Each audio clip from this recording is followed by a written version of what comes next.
Class 12th Uttar Pradesh माध्यमिक शिक्षा परिषद द्वारा प्रस्तावित हिंदी की जो हमारी पाठ्य पुस्तक है काव्यांजलि, जिससे हम लोग दूसरा पाठ मुझे लगता है पढ़ रहे थे, कैकेयी का अनुताप, जिसका तृतीय खंड आज हम लोग यहाँ पे शुरू कर रहे हैं। तो एक बार फिर से हमारे इस रविकांत मित्र पाठक की वीडियो लाइब्रेरी में आप सभी का हार्दिक स्वागत है। और जो प्यार आपका हमारी वीडियो पे मिला है भाई, उसके लिए सभी लोगों को दिल से सैल्यूट, बहुत बहुत धन्यवाद। और आगे भी अगर आप हमारी वीडियो के साथ जुड़े रहेंगे तो मैं कोशिश करता रहूँगा, जो भी बेहतर से बेहतर जानकारी है मैं आप तक पहुँचाता रहूँगा। मेरा चैनल रविकांत मित्र पाठी के नाम से ही है और ये चैनल हमेशा आपको हिंदी भाषा के प्रति, अपने सनातन धर्म के प्रति आपको अपडेट करता रहेगा। तो आइए एक बार फिर से स्वागत करते हैं। से जो लोग हमारे सेशन को लाइव देख रहे हैं उनसे रिक्वेस्ट करूंगा कि प्लीज़ हमारे वीडियो को लाइक जरूर कर दीजिए। और खास करके जो स्टूडेंट्स हैं या जो क्लासेस चलाने वाले लोग हैं उनसे रिक्वेस्ट करूंगा कि आप हमारे इस चैनल को सब्सक्राइब जरूर कर लीजिए, ताकि जब भी मैं कोई नया वीडियो अपलोड करूं तो वो वीडियो की नोटिफिकेशन आपके पास मिल जाया करे। तो आइए फिर शुरू करते हैं। मुझे लगता है सब कुछ ठीक चल रहा है। आप सभी का एक बार फिर से हमारे इस वीडियो में स्वागत है। तो कैकेयी का अनुताप साकेत नामक पुस्तक से लिया गया, मैथिली शरण गुप्त जी के द्वारा लिखा गया, मंदाक्रांता छंद और करुण रस की प्रभाव वाला विभिन्न अलंकारों से सुसज्जित ये कविता कि 100 बार धन्य वह एक लाल की माई, जिस जननी ने है जना भरत सा भाई। जिस माता ने भरत जैसा पुत्र उत्पन्न किया है, राम कहते हैं जिस माता ने भरत जैसा भाई पैदा किया है, वह जननी, वह माता एक बार नहीं, 2 बार नहीं, बल्कि कई 100 बार उसको धन्यवाद है। वो धन्य है कि उसने भरत जैसा पुत्र उत्पन्न किया है। और देखिए मित्रों, जैसे ही, क्योंकि देखिए वो राम है, राम का प्रभाव इतना ज्यादा है कि जिस समय राम अपने अयोध्या से वन के लिए चले थे ना, उस समय गोस्वामी तुलसीदास जी ने रामचरितमानस में चौपाई डाली है कि बिकल लोग सब लागे साथा, सारे व्याकुल होकर के पूरी अयोध्या के लोग भगवान श्री राम के साथ लग गए थे। ये भगवान श्री राम को इतना स्नेह करते थे, इतना प्यार करती थी हमारे अयोध्या की जनता। जैसे ही भगवान राम कहते हैं जिस जननी ने है जना भरत सा भाई, तुरंत आगे लिखते हैं मैथिली शरण गुप्त, पागल सी प्रभु के साथ सभा चिल्लाई। पागल सी यानी पूरी सभा पागल हो करके, एकदम राम के प्रभाव में आक्षेपित हो करके, पूरी तरह से राम के प्रभाव में डूब करके पागल होकर के चिल्ला पड़ी, क्या 100 बार धन्य वह एक लाल की माई। यानी राम ने कहा था 100 बार धन्य वह एक लाल की माई। कौन? जिस जननी ने है जना भरत सा भाई। पागल सी प्रभु के साथ सभा चिल्लाई, प्रभु के साथ पागल होकर सभा चिल्ला पड़ी कि 100 बार धन्य वह एक लाल की माई, 100 बार धन्य वह एक लाल की माई। आइए चलते हैं इसी प्रकरण को लेकर के आगे। पागल सी प्रभु के साथ सभा चिल्लाई, 100 बार धन्य वह एक लाल की माई। हा लाल उसे भी आज गंवाया मैंने, विकराल कुयश ही यहां कमाया मैंने। निज स्वर्ग उसी पर वार दिया था मैंने, हर तुम तक से अधिकार लिया था मैंने। पर आज वही यह दीन हुआ रोता है, पर आज वही यह दीन हुआ रोता है। शंकित सबसे धृत हरिण तुल्य होता है। श्रीखंड आज अंगार चंड है मेरा, श्रीखंड आज अंगार चंड है मेरा, तो इससे बढ़कर कौन दंड है मेरा। जैसे ही सभा प्रभु के साथ चिल्ला पड़ती है कि 100 बार धन्य वह एक लाल की माई, कैकेयी तुरंत पूछ पड़ती है, कहती है कौन माई धन्य है, मैं धन्य नहीं हूं। कैकेयी लगातार पश्चाताप की अग्नि में जल रही है, लगातार परेशान है, दुखी है। उसको जब कोई धन्यवाद देता है तो उसको अपने ऊपर शाप महसूस होता है। क्यों? क्योंकि भरत ने उसकी बात नहीं मानी, पूरा राज्य छोड़कर उस राम को लौटाने चल पड़ा है जिस राम से कैकेयी ने राज्य छीना था। उस कैकेयी की मनोदशा का वर्णन इससे ज्यादा क्या कर सकते हैं, जिसको आज अपनी भूल के आधार पर यह पता चल चुका है कि मेरे पति की मृत्यु मेरी वजह से हुई है। आज वह कैकेयी शंकित होकर के, शापित होकर के, पश्चाताप की अग्नि में जल करके, और जब खास करके सरस्वती का प्रभाव समाप्त हो चुका है, उसे पता चल चुका है कि यह सब कुछ मेरी वजह से हुआ है, सब कुछ मेरे मोह की वजह से हुआ है। तो कैकेयी कहती है, हाँ लाल उसे भी आज गंवाया मैंने। जिस लाल के बारे में तुम कह रहे हो ना, जिस लाल की वजह से मैं धन्यवाद की पात्र बन रही हूं, जिस भरत की वजह से तुम कह रहे हो कि मैं 100 बार धन्य हूं ना, उस लाल को भी आज गंवा दिया मैंने। कहते ही कैकेयी कि जिस पुत्र को मैंने अपना समझा था उसको तो मैंने गंवा दिया, वो तो आकर के तुम्हारे पैरों में लेट गया, वो तो मेरा रहा ही नहीं। हालाल उसे भी आज गंवाया मैंने। और क्या किया? विकराल कुयश ही यहां कमाया मैंने जो कुयश भी कमाया ना, जो अपयश भी कमाया, जो मेरे ऊपर कलंक भी लगा, वो विकराल बहुत बड़ा कलंक मेरे ऊपर लगा है, छोटा कलंक मेरे ऊपर नहीं लगा।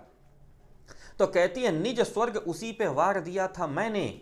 हमारी जितनी खुशियां थी, स्वर्ग यहां पे आया हुआ है खुशियों के प्रतीक के रूप में। जितनी मेरी प्रसन्नता थी, जितनी मेरी खुशियां थी, जितनी मेरी इच्छाएं थी, सब उसी पे मैंने वार दिया था, सब मैंने उसी के जिम्मे लगा दिया था, सब उसी के ऊपर मैंने न्यौछावर कर दिया था। और क्या हुआ था? हर तुमसे तक अधिकार लिया था मैंने, तुमसे तुम्हारा अधिकार मैंने छीन लिया था। जो राज्य तुमको मिलना चाहिए, जो तुम्हारा अधिकार था, वह अधिकार मैंने छीन लिया था। और इस छीनने की वजह से हुआ क्या? मेरा हृदय जो आज पश्चाताप की अग्नि में जल रहा है, वही हृदय कहती है पर आज वही यह दीन हुआ रोता है। वही हृदय आज दीन हो करके, दीन का अर्थ गरीब हो करके, परेशान हो करके, व्याकुल हो करके, दीनहीन हो करके रो रहा है। और शंकित सबसे हरिण तुल्य होता है। बिल्कुल उसी तरह एक छोटे मृग की तरह यह डरा हुआ है, जो अकेले जंगल में बिछड़ जाने पर शिकारी से डरा रहता है कि कब कौन शिकारी हमको मार देगा। धृत का मतलब होता है बदमाश, धृत का मतलब होता है शरारती, धृत का मतलब होता है जिसने गलती की हो, दुष्ट, बदमाश, शरारती। स्वयं को धृत कह रही है कि मेरा एक शरारती, एक नटखट मृग जो अपने माता पिता की बात न मान करके जंगल में अकेले भटक गया हो, उसी तरह से मेरा हृदय आज दीनहीन होकर के रो रहा है। और देखो, श्रीखंड आज अंगार चंड है मेरा। श्रीखंड कहते हैं आइसक्रीम को। आप लोग कभी अमूल वगैरह का आइसक्रीम खरीदने जाएंगे ना किसी बेकरी की दुकान पे, तो हम मांगेंगे श्रीखंड दे दीजिए, तो देखिए श्रीखंड देगा, वो आइसक्रीम होता है। कह रहा श्रीखंड आज अंगार चंड है मेरा। अंगार का तात्पर्य अग्नि, जलता हुआ कोयला अंगारा कहलाता है। कह रही है कि मैं तो उस स्थान पे पहुंच चुकी हूं मेरे बच्चे कि आज श्रीखंड भी मुझे अंगार चंड की तरह लग रहा है। यानी कोई ठंडी वस्तु जो आनंददायक होनी चाहिए, वह मेरे लिए अग्नि के समान है, वह मुझे परेशान कर रही है। अब तुम ही बता दो इससे बढ़कर और क्या दंड हो सकता है। कहते ही कैकेयी कि जिस पश्चाताप की अग्नि में मैं जल रही हूं, इससे बढ़ के और क्या दंड हो सकता है। हे राम, अगर संभव हो तो बता दो। पटके मैंने पदपार मोह के नद में, जन क्या क्या करते नहीं स्वप्न में मद में। हा दंड कौन, हा दंड कौन, क्या उसे डरूंगी अब भी। मेरा विचार कुछ दयापूर्ण हो तब भी। हा दया, हंत वह घड़ा, अह वह करुणा।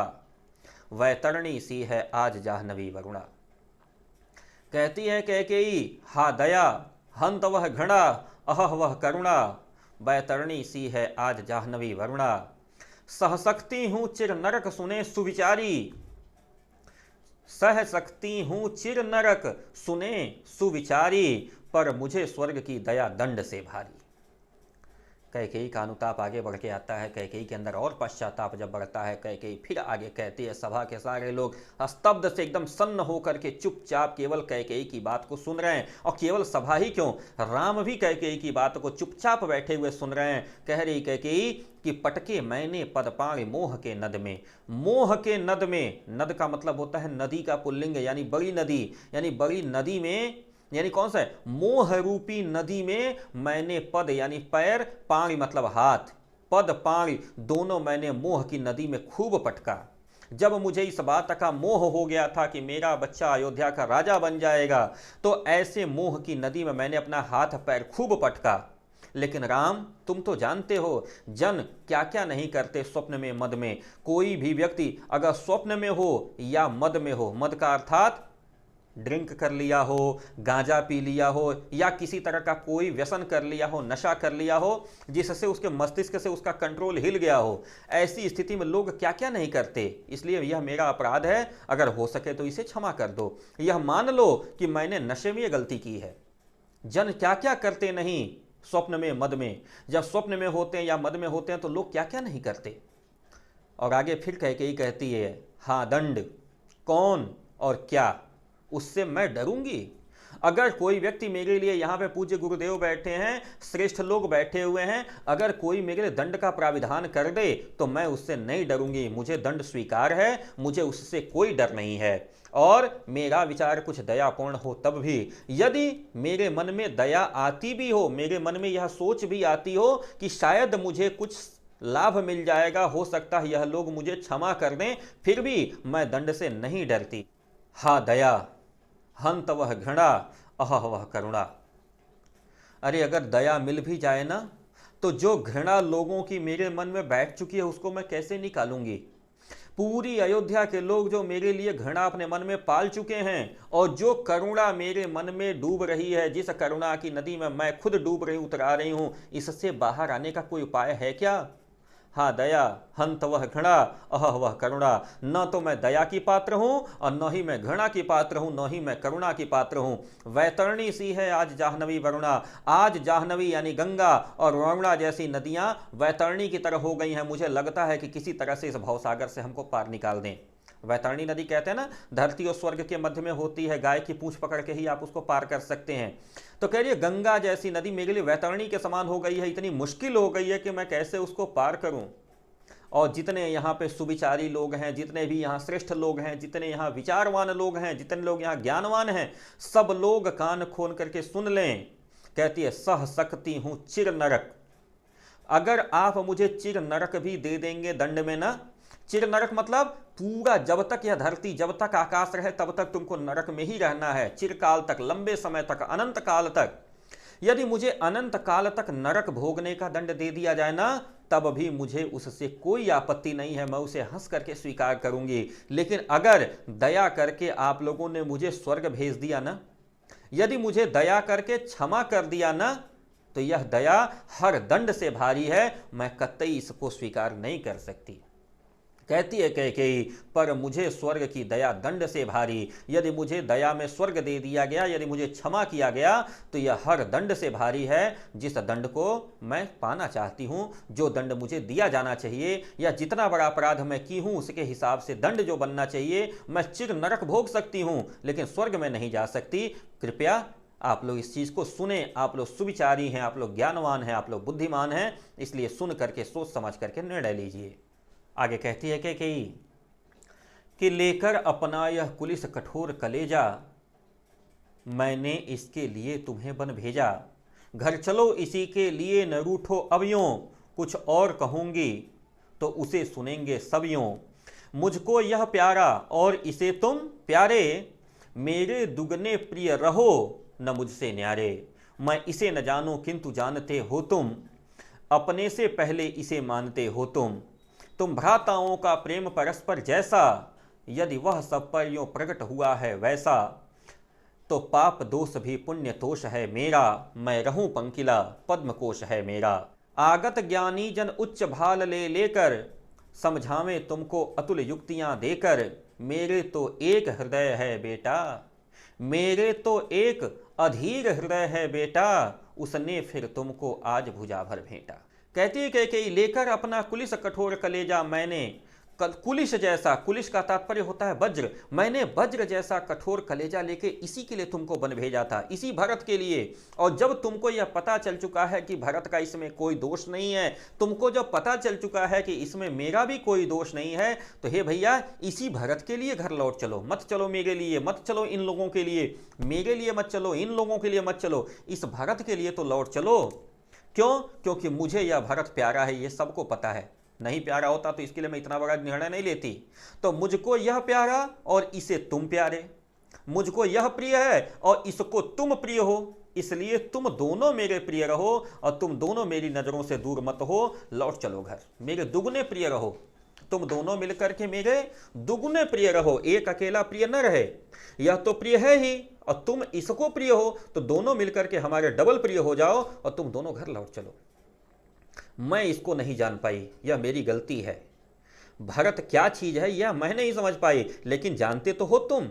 मैं नहीं जान पाई किंतु जानते हो तुम तो जानते हो कि यह क्या चीज है। अपने से पहले इसे मानते हो तुम, अपने से पहले तुम इसको मान रहे हो। अच्छा, राम भरत को बहुत स्नेह करते थे। जिस समय हनुमान जी जैसा आदमी राम को मिला ना, हनुमान चालीसा में कहते हैं, तुम मम प्रिय भरत ही सम भाई। हे हनुमान जी, आप हमको प्रिय तो हैं, लेकिन किस तरह से? उतने ही प्रिय हैं जितने भरत प्रिय है। अब सोच लीजिए, तुम मुझे भरत के समान प्रिय हो तो भरत कितना श्रेष्ठ है राम के लिए। कहते ही कैकेयी कि मैं इसको नहीं जानती हूं, लेकिन तुम तो इसको जानते हो और अपने से पहले हमेशा इसको मानते भी हो। तुम दोनों भाइयों का प्रेम कैसा है?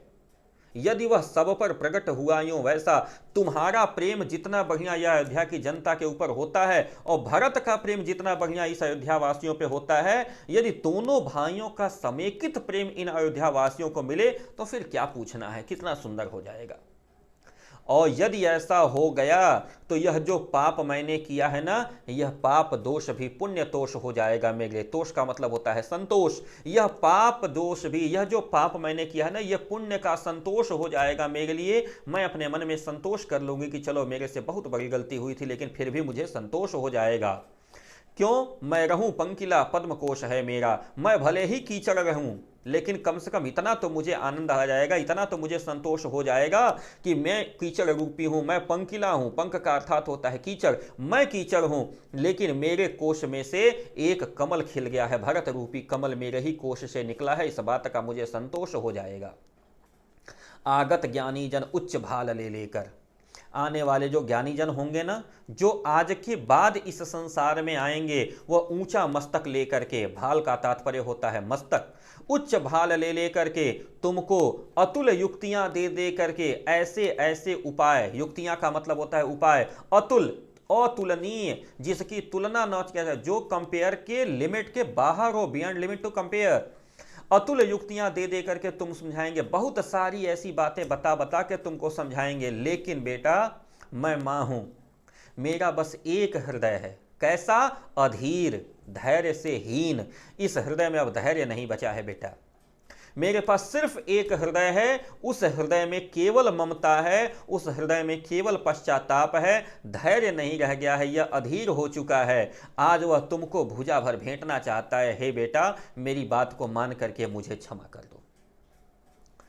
तो ये रहा कैकेयी का अनुताप। आज तीसरे वीडियो में कंप्लीट होता है। जिन लोगों को भी इसके पहले का नहीं मिल पाया है, यूट्यूब पे रविकांत मणि त्रिपाठी के नाम से चैनल है, रविकांत मणि त्रिपाठी, आप सर्च कर सकते हैं। या जहां भी इस वीडियो को देख रहे हैं, इस वीडियो के नीचे भी हमारा चैनल का नाम होगा, उसको देख सकते हैं। और पहले का वीडियो 1 और वीडियो 2 देख लेंगे तो ये वीडियो 3 आपको समझ में आ जाएगा। इसके बाद इसी पाठ का जो गीत है, उर्मिला का विरह वर्णन, जो कि इसी साकेत नामक पुस्तक से लिया गया है, उसको हम लोग अगले वीडियो में डिस्क्राइब करेंगे। तब तक लगे रहिए आप हमारे साथ। एक बार फिर से रविकांत मणि त्रिपाठी आपका स्वागत करते हैं। और जाते जाते प्लीज़ हमारे चैनल को सब्सक्राइब करते जाइएगा, ताकि नया वीडियो जब मैं अपलोड करूं तो उसका नोटिफिकेशन आपको मिल जाया करे। Ravikant Mani Tripathi, administrative officer, lecturer Hindi, Yug Nirman intermediate college, आपका एक बार फिर से अभिनंदन करते हैं। चलते हैं। नमस्कार, सत श्री अकाल, जय हिंद।